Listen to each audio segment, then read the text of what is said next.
The 2023 trade deadline is just around the corner and it's shaping up to be an exciting one. Teams are strategizing, analyzing their options, and deciding whether to buy or sell players. In today's video, we'll focus on 7 teams that should consider selling players, gather prospects, and shake things up. But don't worry, in the next video, we'll cover the teams that should buy at the trade deadline and the players that they should target, so make sure to subscribe to the channel to catch that. And if you enjoy this content and agree with our analysis, hit that like button and turn on notifications because we'll be providing reactions, grades, winners and losers of trades as they happen winding down to the trade deadline. Alrighty, here we go. Let's start off with the New York Mets, who have been nothing short of disappointing this season. As a die-hard Mets fan, it's tough to admit, but the truth is they've just been outright bad. If you'd like a video diving deeper into their struggles and the causes behind them, let me know in the comment section below. But currently, the Mets have a record of 44-50, or 17.5 games back of the division and 8 games back of the wild card race. That gives the Mets 5 teams that they need to leapfrog to get into the final wild card spot, and also 2 teams on their heels within a couple games. Realistically, with the current state of the team, it's unlikely they'll make a miraculous comeback. However, the Mets are planning to be competitive next year. Therefore, players like David Robertson, Mark Canha, Omar Narvaez, Carlos Carrasco, and Tommy Pham are likely those to be traded.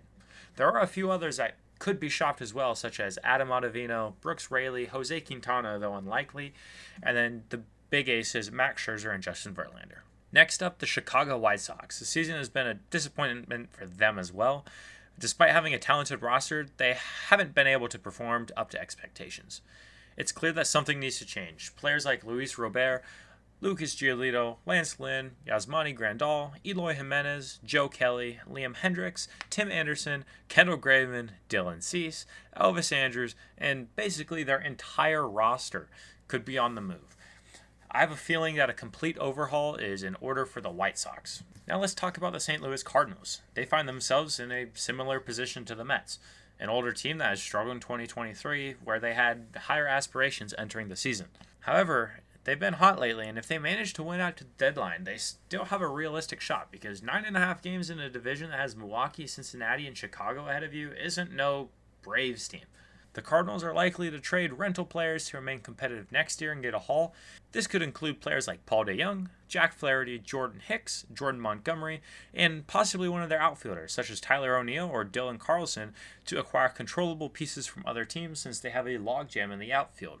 Team number 4, the Chicago Cubs. The other team in Chicago, the Cubs might also be considering selling at the deadline. After a strong start to the season, they have fallen back in the standings. They took a chance with some free agents during the offseason, but it seems like they may look to flip some of those players now.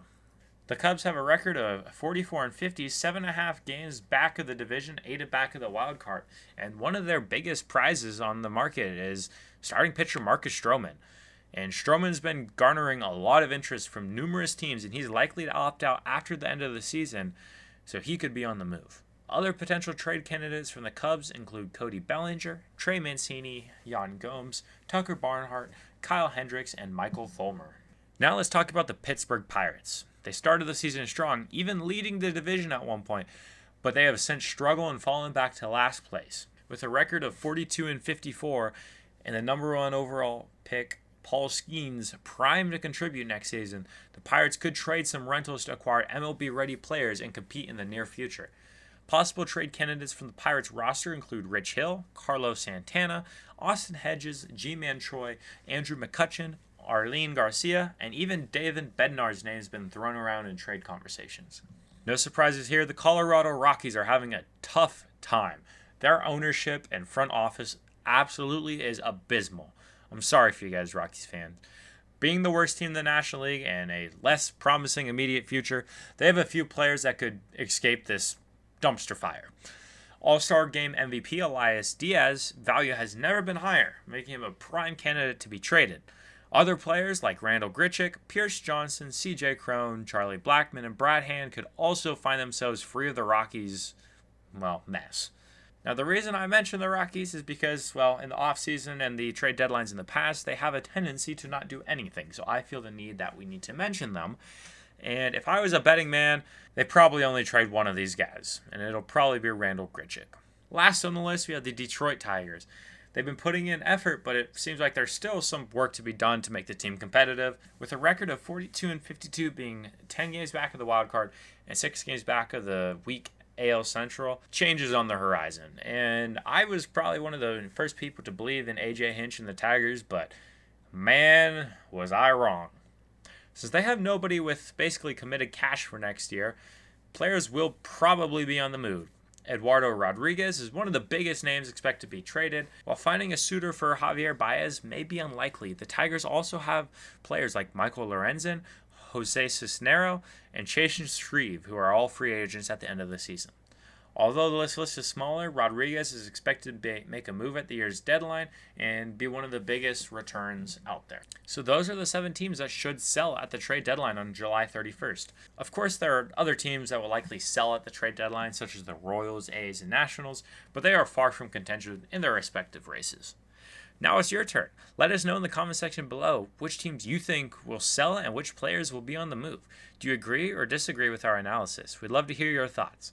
And if you enjoyed this video, don't forget to hit that like button and subscribe for more content. Stay tuned for our next video where we'll cover teams that will buy the trade deadline. I'll see y'all in the next one. Thanks for watching. It's delicious.